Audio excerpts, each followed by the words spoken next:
115 পেজটায় যে অঙ্কগুলো আছে সেগুলো শুরু করি। কী আছে, নিচের ছবিতে রং দেখি ও ফাঁকা ঘরে করি। এখানে দেখবে কতগুলো বক্স আছে, এখানে দেখবে 36টা বক্স আছে। তার মধ্যে দেখো নানা রকম কালার আছে। তাই হচ্ছে লাল রং কতগুলো আছে দেখো, 1 2 3 4 5 6 7 8 9 10 11।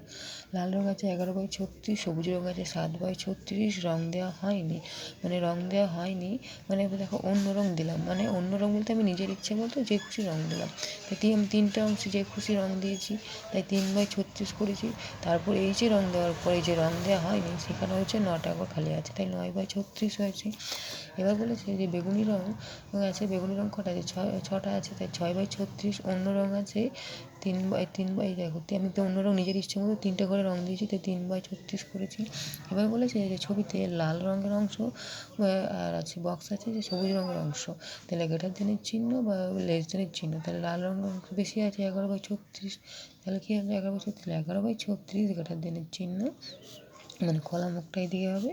তারপর 7/36, যেহেতু 11/36 বড়, 7/36 ছোটো, তাই গ্রেটার দেনের চিহ্নটা মানে খোলা মুখটা এদিকে হয়েছে। এবার বলেছে যে ছবিতে বেগুনি রঙের অংশ ও সবুজ রঙের অংশ। এবার বলো বেগুনি রঙের অংশ বেশি আছে কি সবুজ রঙের, তাহলে 7/36।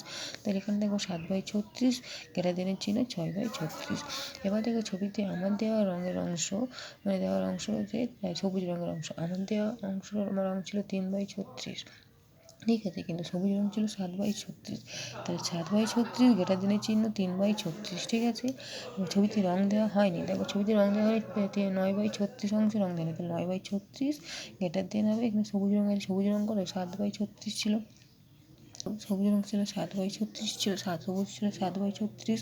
তাহলে 9 বড় কি 7 বড়? 9 বড়, তাই গ্রেটার দেনের চিহ্নটা এদিকে হবে। আশা করি বোঝাতে পারলাম।